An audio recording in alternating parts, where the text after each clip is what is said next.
So in this video we'll discuss about BC PNP. Uh, there's two pathways for BC PNP, one is express and one is non-express. So in this video we'll discuss about the express pathway, and maybe another one we'll discuss about the non-express. So let's get started. So the first and the foremost thing that you need for BC PNP for express entry is that you have to have your federal IRCC profile. For that, if you applied for a work permit, or if you applied for any other visa or anything from IRCC website, you just go to their your profile, and then there's an option at the bottom of the screen which says immigrate to Canada, and then you fill out all your details as you have your experience, your studies, and your uh, salary or your work and everything, and at the end it will give you if you are eligible or ineligible for your express entry profile. So that's the first thing that you need. Once you create a profile, it will ask you to fill out different forms, like your personal information, your work details, and your contact information, your addresses, so that kind of stuff. But it's pretty basic. You don't really need anything from your employer for that. So you just go to the website, you fill out all the details. Once you submit your profile, if you are eligible for express entry, you'll submit your profile, and then it will give you how much CR score you have, and it will also give you profile validation code and job seeker code. That's the two things that you need when you're applying for BC PNP website. So once you come, let's come back to the BC part, what British Columbia wants from you. So for that you need to create a BC PNP profile. So this, when you create a profile and you start a new case, there's two options. I already have a video on my channel for that, so that's a step-by-step process on how to create your profile. I'll link it in the description or at the end of the video, so you can go watch that one if you don't know how to create a profile. And once you create a profile, there's two options. You can choose between express and non-express.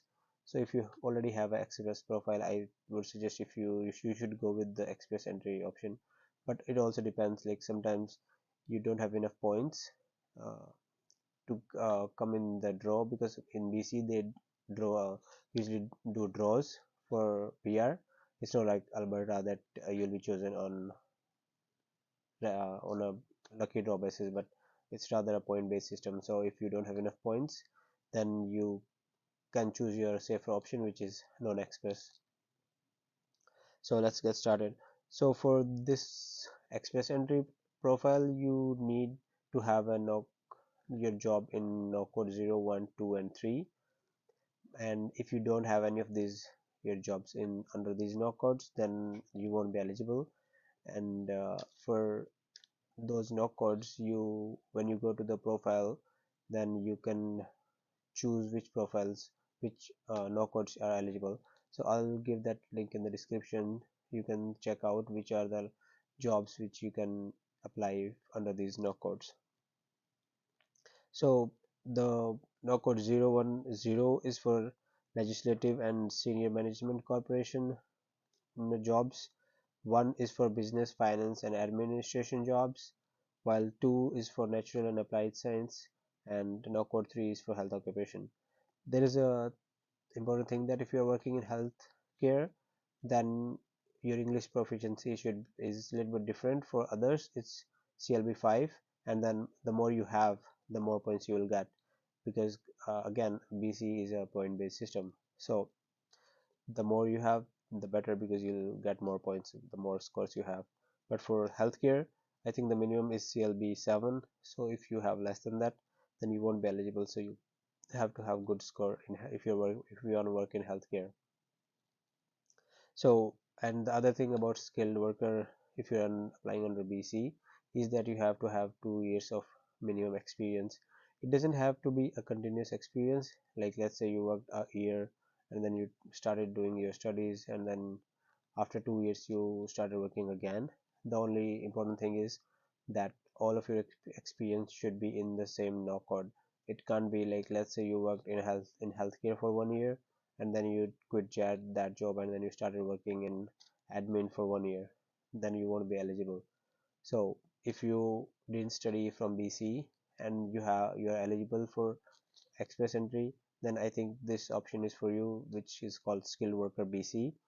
And once you are done with this one, uh, your express entry profile would be in the pool, and they usually draw twice a month draws. So you can either, if you get approval, you'll get an email saying that you have been chosen, and then I will already make a video regarding what are the things that you need once you get approved. But let's talk about some other things that you can do if you are working in BC. So there's tech occupation and healthcare occupations which they give priority well compared to other occupations. So go to the website and make sure that if you're working in one of those law codes, and if you are eligible, apply and choose that option, because what happens is sometimes there's two jobs, you're doing two different kind of work at your job, but you can justify it in a different law code. So if you can do that, then I think it's better if you come under the tech occupation, then you'll get a priority based selection. Because what happens is they do a draw just for tech occupation, so there'll be less people, so it's less likely to have a higher score. Because if you talk about just general skill worker, then I think the express entry score is about 102 or 4, something like that. I'll add that of what's the recent draw of the BCPNP was.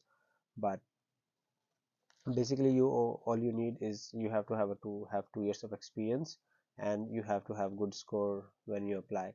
So the score would be just like express entry. Once you submit your profile, you'll be able to see how much score you are getting, and according to that, if you think you're not eligible, you can withdraw your file.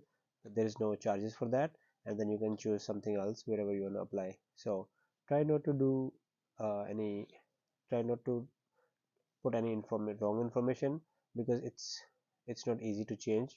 You'll have to withdraw and resubmit your application from the beginning. So that's basically it for skilled worker, and stay tuned for some other videos. Thank you.